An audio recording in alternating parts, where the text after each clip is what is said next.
Hey, welcome back to Get Up Here. I got Alan Hahn, I got Harry Douglas, I got Monica McNutt, and we put Monica to work here. She's going to give us top 5 NBA teams or players with the most to prove this season. Luka's not on my list. It's already wrong. Anyway, already wrong. Let me just clarify my list. My list is if these guys make something happen, there's tremendous upside. I don't necessarily buy the whole pressure thing. Whatever. All right, we're going first. Number 5. One? 5. Is that way? So I'm going Cleveland Cavaliers. Here, cause look, Hahn being one of those people that will tell you, oh, this is great, but I want to see it in the postseason. This team, as a unit, flirting with 50 and 40 as far as their splits as a squad, could have easily had 4 All-Stars. Terrific both defensively and offensively, 10 inside the top 10 as far as those ratings. And we know that that metric is really, really important when you talk about potential champions. This is a team that has the potential to be an NBA champion this year. If they do it, oh my goodness gracious, like they have a ton to prove if they can make that happen. All right, I'm going to number 4. We're going to go player here. And I'm going Ja Morant. Now, I fully understand that Ja Morant has been hampered with injuries this year. The shoulder, I think he had a leg thing at one point. They've managed to go 14-8 without him. But if he can get back to Ja Morant of 2 seasons ago, right? Prior to the injury, prior to the suspension, could he take Jaren Jackson, who was just an all-star and had a terrific run up in the first half of this season in the Bay?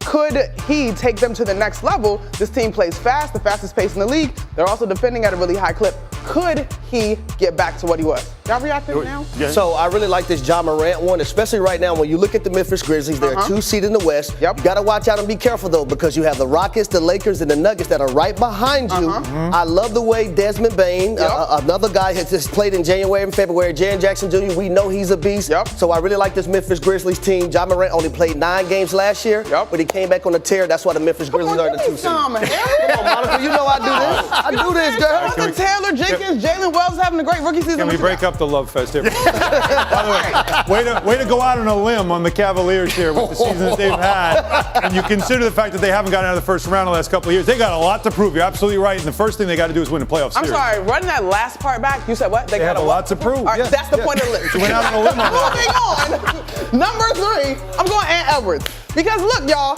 this was a Western Conference Finals player last year. He had a tremendous run, right? Karl-Anthony Towns was a big piece of what Minnesota does. If Ant can bring these guys, who I think have a little bit of sneaky momentum coming out of All-Star break, back to where they were last season, it will truly be the crown on top of his head. He's got great supporting cast, but if it happens this year, you won't be able to say, oh, Ant and Cat, oh, big duo. Like, it'll be all back on Ant. And again, if it doesn't happen, to me, all right, cool. We're watching the journey of Ant's overall career. But if it happens after he just told President Barack Obama The truth. Like, if he can do it this year, he's the truth. All right. They said it casually, too. Tell me I'm wrong on this one. What logo was that? You didn't even have to bring that up. We all knew what that was. Tell me I'm wrong. No, that could be number 1, too. Okay. I mean, that could be number 1. I'm going to go 2. We were all, during our summer NBA talks, we were all part of it. This is the most exciting starting 5 coming together in basketball, and rightfully so. And it bears out when you look at the metrics as far as how good this offense has been. But can this group get healthy and realize the promise? I don't know that what you've seen so far bodes a ton of confidence in terms of their record versus OKC, Boston, and Cleveland. But they now have an opportunity to get healthy and to contend with the size that those teams have. This, to me, maybe might not be about this year, Hahn, but it is a real question about can this group come to fruition. Yeah, historic offense. This is the best offense they've had in franchise history. But the 2 things to look at, I think, like you're saying, to watch here. Tom Thibodeau is a defensive coach. Can he get it right? And in his 4 seasons with the Knicks, the last 20 games of the season, he has a .650 winning percentage. They're always best at the end of the year. They're going to have to be that. Can't outscore everybody, so they're going to have to play some defense. All right, this one is a little drama. The NBA's favorite soap opera starring Luka. No, come on. Stop trying to take over my list. It's Jimmy Butler, y'all. Our guy Draymond Green this weekend announced that the Warriors are going to win a championship.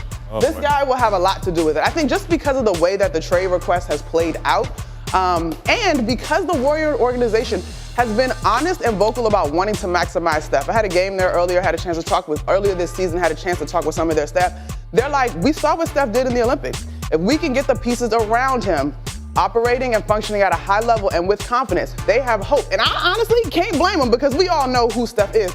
But Jimmy Butler's presence with that group will have a lot to do with it. You know, that's really interesting. And you just said it. I mean, Draymond Green basically came over All-Star and said, now that we've got Jimmy Butler, we're going into games knowing we're going to win, and we're going to win a championship. Your thoughts? On the championship piece? He said we will win the championship this year. I mean, and said there's nobody in the West that scares them now. I never expect Draymond to say anybody scares him or that we're not going to win. And so I 100% accept that from him because athletes have irrational confidence, as they should, and they have proven that.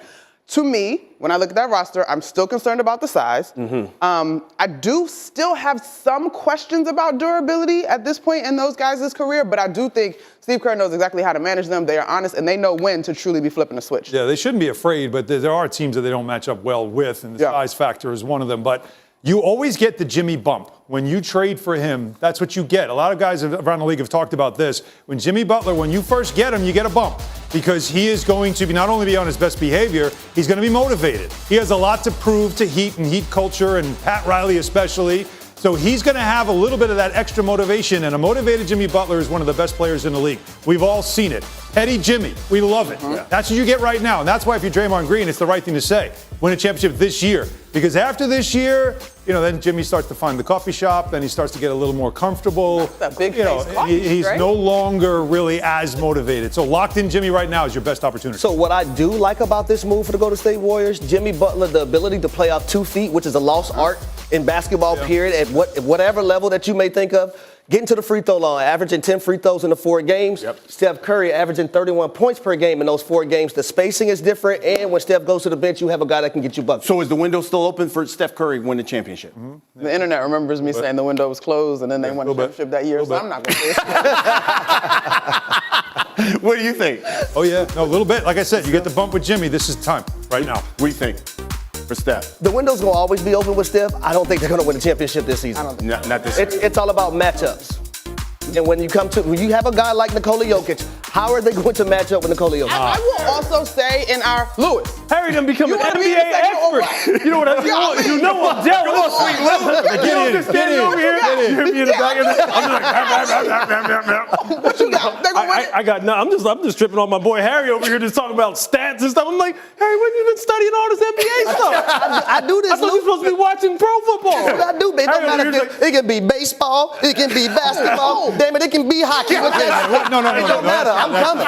That is not hockey. Just don't ever do that again. I am never going to do that boy bad. You should never do that. Okay? All right? I think you got that one from me. By the way, coming up, what's next?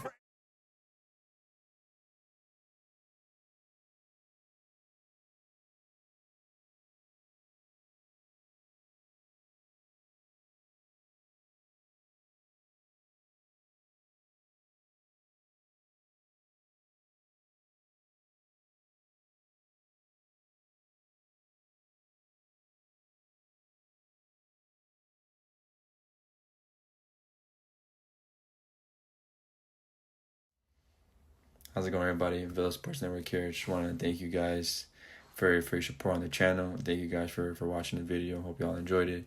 Also want to kind of remind you to don't forget to leave a like on the video, subscribe to the channel, and leave a comment on the video if you like as well. But regardless of the fact, thank you again for your support, and hope to see you on the next video.